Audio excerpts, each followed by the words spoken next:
گیما صاحب آپ یہ بتائیں کہ اس وقت جو آپ سیاسی سینیریو پاکستان کا وہ لندن میں بیٹھ کر کس نگاہ سے دیکھ رہے ہیں، اور آپ کے پاس کیا ترازو ہے، کیا جانچنے کا ناپنے کا طریقہ ہے کہ پاکستان میں سیاست اچھے انداز میں چل رہی ہے یا اس میں کوئی جھول ہے، یا یہ الیکشن کوئی کامیابی کی طرف جا رہے ہیں، یا اس کے بعد 9 فروری کو کچھ اور ہی ہوگا؟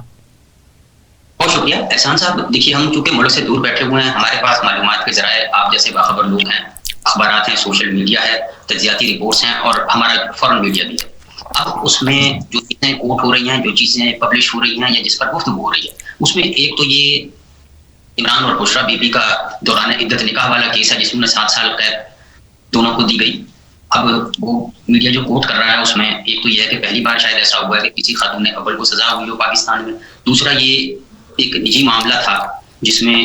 خاتون کی گواہی کا کافی معتبر ہوتی ہے، وہ انداز ہونا اور اس کیس میں علماء دین کو شامل نہ کرنا کورٹ کی جانب سے بھی، استغاثہ کی جانب سے بھی، اور عمران خان اور بشرا بی بی کی جانب سے بھی. مطلب وہ، اور پھر دوسرا یہ بھی کہا جا رہا ہے کہ اس کیس کا تو انہیں بائیک آؤٹ کر دینا چاہیے تھا تاکہ سزا ہوتی تو وہ آگے اپیل میں اپنے دلائل دے دیتے، علماء دین بھی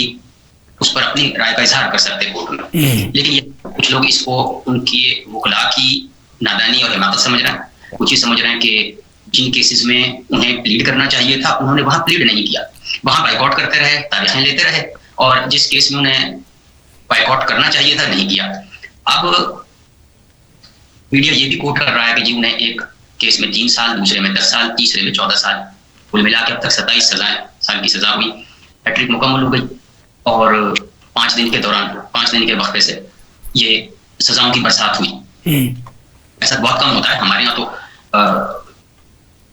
دیوانی کیسز جو ہیں وہ بھی 7 سال اور 10 سال چلتے ہیں. تو جس حساب سے اور جس انداز میں، جس افراتفری اور تیزی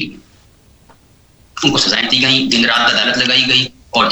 یہ چیز کو پابند کیا گیا کہ وہ بیٹھیں اور سزائیں دیں، اس پر جو ہے بہت واضح تنقید ہو رہی ہے. اب آ جاتے ہیں انتخابی صورتحال کی جانب. اس پر بھی عجیب و غریب کی قسم کی رپورٹس ہیں میڈیا میں، جو فورن میڈیا کہہ رہا ہے، جو پاکستان کا میڈیا کہہ رہا ہے. میں اس کو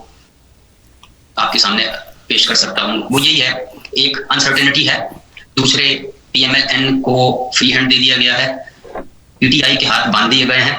اور ان کو نہ کیمپین چلانے کی اجازت ہے، نہ ریلی کی اجازت ہے، نہ دفتر کھولنے پر ان کو آسانی دی گئی، اور حتیٰ کہ یہ کہ راولپنڈی لیاقت باغ میں انہوں نے جلسہ کرنے کی اجازت مانگی، وہ بھی نہیں دی گئی. تو ایک بڑی ون سائیڈڈ قسم کی کیمپین چل رہی ہے جس میں بڑی پارٹیوں کو آزادی ہے، 2-3 کو، اور پچھلے الیکشن کی جو سب سے بڑی جماعت تھی اسے پابند کر دیا گیا کہ وہ کچھ نہیں کر سکتے، وہ گراؤنڈ سے باہر بیٹھ کے میچ دیکھیں. تو اس صورتحال میں اس الیکشن کی ساکھ بہت بری طرح مجروح ہو رہی ہے اور مزید مجروح ہوگی کہ جس وقت وہ 90 غیر ملکی مبصرین پاکستان میں قدم رکھیں گے، وہ اپنی رپورٹس اپنے میڈیا ہاؤسز کو، اپنے ممالک کو بھیجیں گے، تو پھر وہ تنقید کا ایک نیا سلسلہ شروع ہوگا اور ہارنے والوں کے ہاتھ میں نیا ایندھن آ جائے گا جسے لے کر میڈیا یا سوشل میڈیا میں آ جائیں گے. تیسرا جو چیز بہت زیادہ جس پر ایمفیسائز کیا جا رہا ہے وہ یہ ہے کہ ایسا لگ رہا ہے کہ عمران خان کو سزا دینا مقصود نہیں تھا، ان کو الیکشن سے دور رکھنا اصل ٹارگٹ تھا. جس تیزی سے سزائیں سنائی گئیں 9 فروری کے الیکشن سے پہلے، اس سے یہ کلیئر ہو جاتا ہے. لیکن ابھی 2 یا 3 ایسے بڑے کیسز ہیں جو ان تمام کیسوں سے زیادہ خطرناک ثابت ہو سکتے ہیں. اس میں ایک 190 ملین پاؤنڈ والا کیس ہے، دوسرا القادر ٹرسٹ والا کیس ہے، اس کے علاوہ بھی نیب ایک اور کیس پر کام کر رہا ہے. تو یہ بڑا ایک خوفناک منظر ہمیں نظر آ رہا ہے کہ جو صاحب آپ جن کیسز کا ذکر کر رہے ہیں